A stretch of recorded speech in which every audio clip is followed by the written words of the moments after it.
So, ready to move na tayo. Ha? Pakinggan mo lang si kuya, ha? Tapos, relax lang. Pilitin mo lagi, G, na maging relax. Normal yan sa umpisa na parang may gigil ka. Normal sa nag-aaral yan. Pero, pupunta tayo dun sa point na kailangan unti-unti nating alisin yan, no? Okay, sige. Ready to move na tayo, ha? Sige, apak. Ito yung proper, ha? Ng isang manual na sasakyan. Galing ka sa tigil at ikaw ay mag-move na.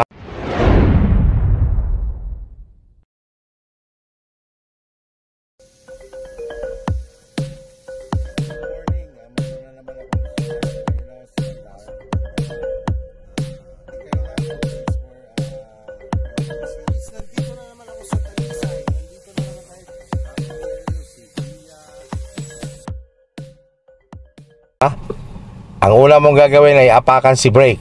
Si brake. Yan, si brake, no, long press. Then lubog mo si clutch. Pasok sa first gear. Bitawan si handbrake. Ito. Bitaw. Sige, bitaw mo. Press mo lang, angat mo lang konti, press mo. Angat ng konti, sabay press. Yan, baba. Yun. Hawak sa manubela, focus, no? So, bitaw ka lang kaunti sa clutch. Konti lang. Yan. Ngayon, punta ka ngayon sa gas. Sige, punta sa gas. Sige, up. Apa ka sa brake, ha, para hindi siya umatras. Apa ka muna sa brake, apa ka sa brake. Yan, sundan mo muna ako, ha. Gagamit tayo ng biting point. Yung biting point, yung parang nanginginig. Basta sundan mo lang ako, ha. Sige, angat ka lang dahan-dahan sa clutch. Hindi. Mag-focus ka lang dyan. Angat ka dahan-dahan sa clutch. Sige, ramdamin mo yung nanginginig siya. Stay, huwag gagalaw ang clutch mo, ha. Punta ka ngayon sa gas. Sige, punta sa gas, hindi na yan atras. Sige, gas ka lang, konti lang. Gas ka, sabayan mo ng bitaw ng clutch, dahan-dahan ulit. Sige, dahan-dahan bitaw si clutch. Sige, bitaw mo si clutch mo. Yan, dahan-dahan lang. Yan. Sige, let go mo na yung clutch mo. Let go mo na, alisin mo na yung paa mo dyan. Sige, basta't yan yung nag-move na, pwede mo lang alisin ang paa mo. Tapos dito lang, ha, sa lane na yan. Sige lang, gas lang ikaw. Yan na yung accelerator control. Okay, pag sinabi kong stop, J, ganito, ha. Sige, stop tayo. Lubog mo si clutch. Bitaw si gas. Alalay si brake. Yan, neutral. Sige, bitaw mo si clutch. Huwag si brake. Si clutch lang. Bitawan mo, let go mo. Basta't yan naka-neutral. Kahit biglain mo yan. Huwag mong bitawan si brake, ha. So, relax lang muna. Okay, so ganun lang ulit tayo, na? Jay, sa umpisa ganyan talaga, yung para bang tensyonado ka. Normal yan sa nag-aaral, lahat dumadaan dyan. Pero maya-maya lang, mawawala din yan, no? Kaya nga tayo nandito, para mag-aaral, para matuto, magtulungan tayo. Ganun lang naman yan, eh. Hindi natin kailangan pressurein ang bawat ang isa natin.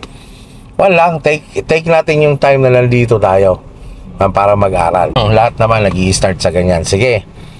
Ulit, apak si clutch. Pasok sa first gear. Okay, dahil ang ating position ay medyo naka-elevated ng konti, gamit muna tayo ng biting point. Ito, beginner's guide kasi yung biting point, no? Sige, bitaw ka ulit, Gio, na yung nanginginig siya ng konti, ha? Sige, bitawan mo ang clutch mo dahan-dahan. Sige, ramdamin mo yung nanginginig siya ng konti. Sige pa. Yan. Diba, nanginginig na siya. Huwag gagalaw ang clutch mo, ha? Punta ka sa gas ngayon. Lipat mo, papuntang gas ang paa mo. Sige, punta ka sa accelerator. Gas ikaw, tapos sabayan mo ngayon ng dahan-dahan, bitaw ulit ang clutch ng tuloy-tuloy. Basta dahan-dahan na tuloy-tuloy. Sige, tuloy-tuloy din ang gas. Yan, sige. Yan. Sige, stop ulit tayo. Lubog si clutch. Alalay si brake. O, neutral agad. Sagad mong clutch mo, sagad mong clutch mo, neutral. Huwag bitawan mo si clutch, huwag si brake. Yan, bitawan si clutch para makarelax. Yan, relax ulit. Yan, normal yan, G. Yung sa umpisa, nalilitok ako, alilang uulahin mo, normal yan. Kaya yan ang pinag-iigi sa isang manual, footwork. No, paano mo siya i-manage, paano mo siya parang kadahin. Yan naman yung pagpapalit ng second gear. Pag tumatakbo na tayo, madali na yon. Kasi hindi na nga namamatay ang makina.